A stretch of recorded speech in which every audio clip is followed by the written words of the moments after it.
Perkenalkan, nama saya Dewi Prasasti dengan NIM 2103050023. Latar belakang, jamur adalah salah satu jenis kingdom yang tumbuh atau hidup di daerah yang lembab.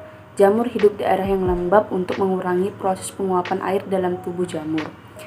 Jamur biasanya sering tumbuh di bagian pohon-pohon yang tumbang. Namun, ada juga jamur yang tumbuh di permukaan makanan seperti roti tawar, tempe, dan nasi.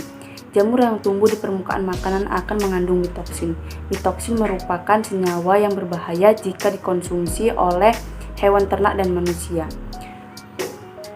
Jika mitoksin dikonsumsi oleh manusia, hal tersebut akan berbahaya dan dapat mengakibatkan terjadinya kanker hati, pembengkakan otak, dan gangguan ginjal. Perkenalkan, nama saya Safira Amanda Sinaga dengan NIM 2103050025. Di sini saya akan menjelaskan tentang morfologi jamur benang pada nasi. Adapun bahan dan alat yang digunakan dalam praktikum ini yaitu nasi sebanyak yang dibutuhkan, wadah, dan sendok nasi. Adapun prosedur dalam praktikum ini yaitu diambil nasi dari rice cooker sebanyak yang dibutuhkan.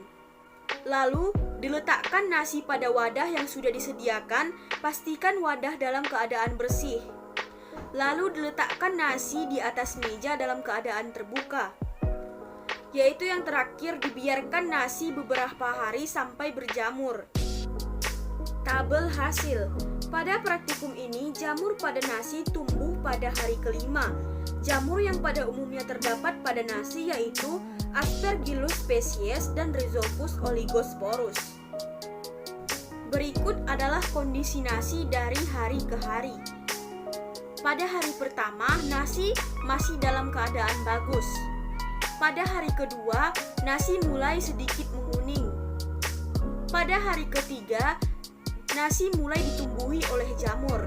Pada hari keempat, jamur pada nasi mulai terlihat jelas. Dan pada hari yang kelima, jamur pada nasi sudah terlihat jelas. Kesimpulannya yaitu, pada praktikum yang telah dilakukan, jamur pada nasi muncul pada hari ketiga, yaitu ditandai dengan warna nasi mulai menguning. Pada hari keempat, warna jamur pada nasi mulai berubah menjadi orange dan menghasilkan bau yang tidak sedap. Lalu pada hari kelima, sudah muncul jamur pada nasi berwarna orange di beberapa tempat. Adapun beberapa jamur yang pada umumnya tumbuh pada nasi yaitu Aspergillus species, Rhizopus oligosporus, dan lain sebagainya. Perkenalkan, nama saya Lika Putri Insani dengan nomor NIM 2103050024. Di sini saya akan menjelaskan rangkuman tentang praktikum morfologi jamur benang pada roti.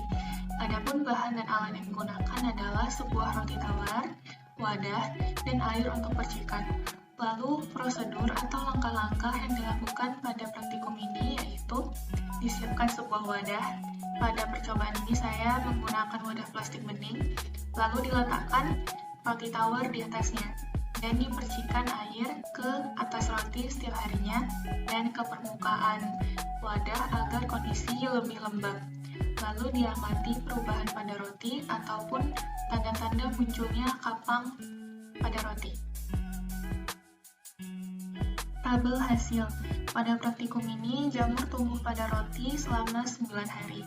Adapun jamur yang biasanya umumnya tumbuh pada pembusukan roti yaitu Penicillium raquantum, Rhizopus stolonifer, Penicillium citrinum, Aspergillus niger, Aspergillus fumitatus, dan Aspergillus flavus. Berikut adalah kondisi roti dari hari ke hari. Pada hari pertama, roti masih dalam keadaan yang baik. Pada hari kelima, sudah muncul kekuningan pada roti. Pada hari ke-8, roti mulai semakin menguning dan sudah menghasilkan bau yang asam. Lalu pada hari ke-9, kapang atau jamur pada roti sudah muncul berwarna hitam di beberapa tempat di bagian roti. Laju pertumbuhan jamur pada roti tergantung pada kondisi roti dan lingkungannya. Pada awal-awal percobaan, saya sedikit menggunakan air, lalu pada hari kelima ke atas saya mulai menggunakan air lebih banyak. Kesimpulannya adalah, berdasarkan hasil praktikum ini, kemunculan jamur pada roti ditemukan pada hari kelima, dengan tanda warnanya kekuningan. Lalu pada hari ke-8, warnanya lebih menguning dan sudah menghasilkan bau yang asam. Lalu pada hari ke-9 sudah muncul jamur dengan sporanya warna hitam di beberapa tempat di atas roti. Lalu, berdasarkan hasil penelitian Lestari DKK tahun 2019, adapun beberapa jenis jamur yang umumnya ditemukan pada pembusukan roti adalah Penicillium requatum, Rhizopus stolonifer, Penicillium citrinum, Aspergillus niger, Aspergillus fumigatus, dan Aspergillus flavus. Terima kasih.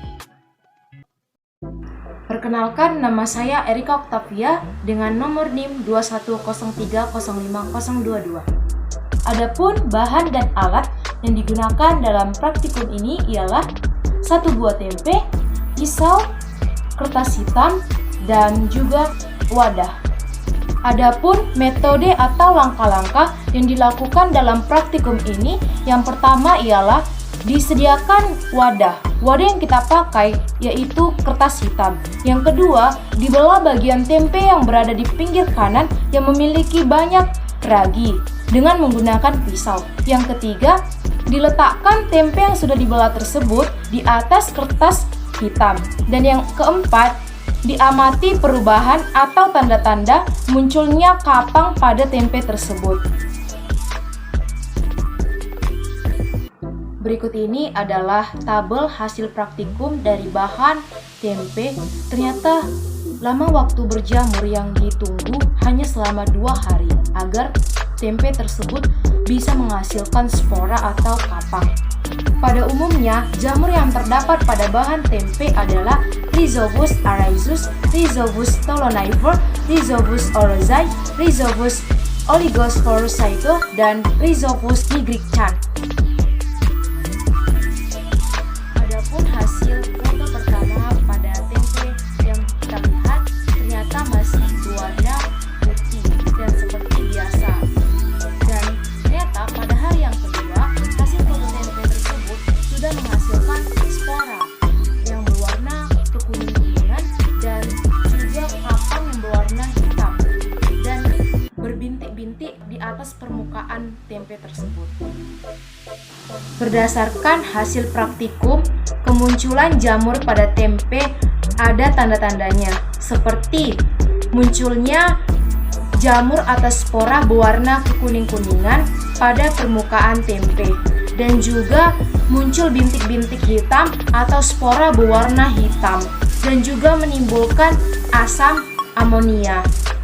Menurut Anonim 2011, menurut penelitiannya menyatakan pada umumnya jamur yang terdapat pada bahan tempe adalah Rhizopus araeus, Rhizopus stolonifer, Rhizopus oryzae, Rhizopus oligosporus saito, Rhizopus nigricans.